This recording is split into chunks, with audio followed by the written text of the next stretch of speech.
watching The 7 from WATE 6 on your side.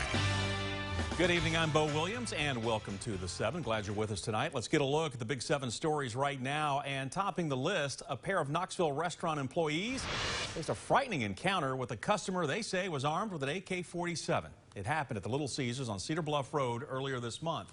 A police report we acquired today says Charles Doty Jr. went in with an AK-47 after he was told that he would have to wait 10 minutes for his pepperoni pizza.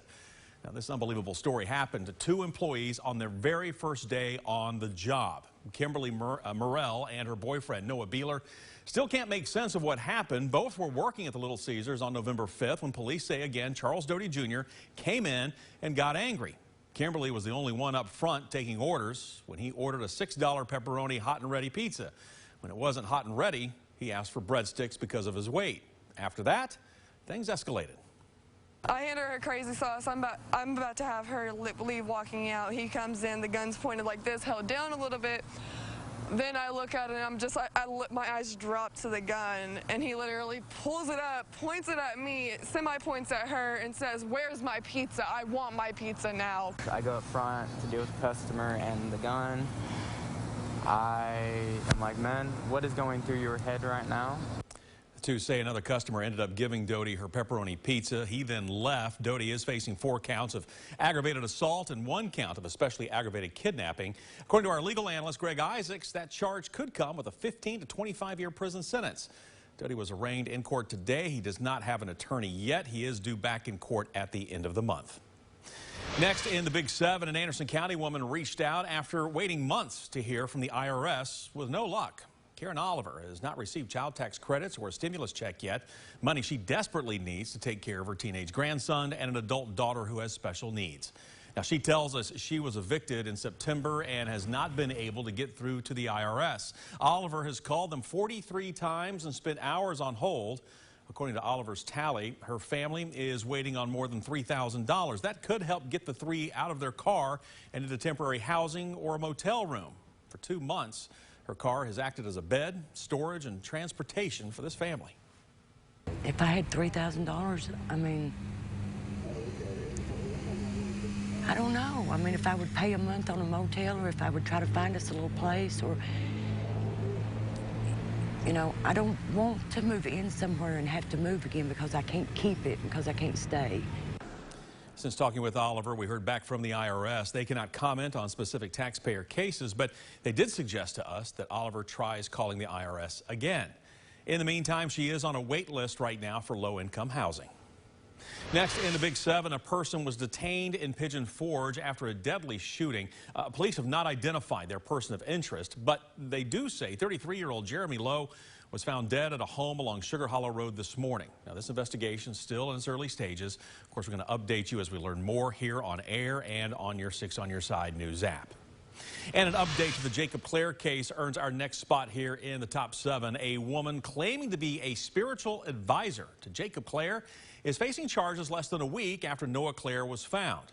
Our sister station, WKRN in Nashville, is reporting Marissa Henson was arrested today. Gallatin police say she knew about the kidnapping, helping Jacob Clare plan the crime, and even went as far as helping him get the car later found in California.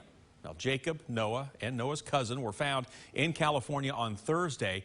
Jacob Clare is charged with kidnapping, custodial interference, and felony sexual assault. Henson is charged with felony criminal responsibility.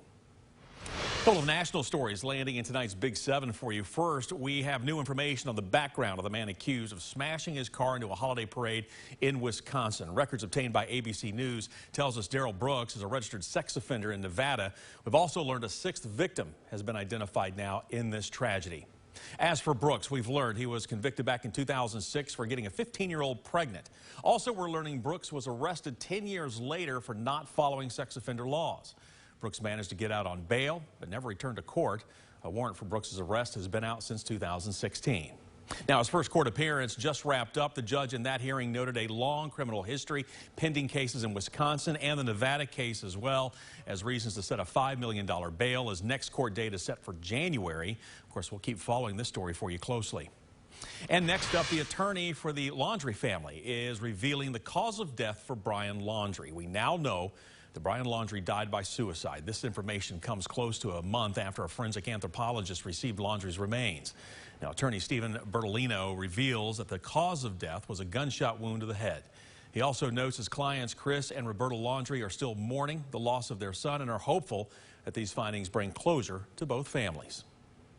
Rounding out our Big 7 for you tonight, experts with the McNabb Center have seen an uptick now in the number of teens reaching for help throughout the pandemic, and that includes during the holidays as well.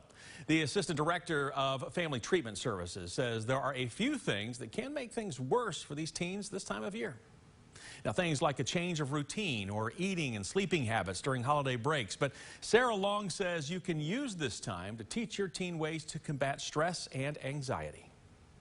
Things like exercise, body movement, breathing, relaxing our bodies, all of those types of skills are really important for teenagers to use during the holidays when we know there's an uptick in mental health problems. The McNabb Center has crisis lines you can call 24/7, 365 days a year. It's listed right here on your screen. It's 865-539-2409. If you can't write that down right now, you will be able to find this information on WATE.com. So check it out there.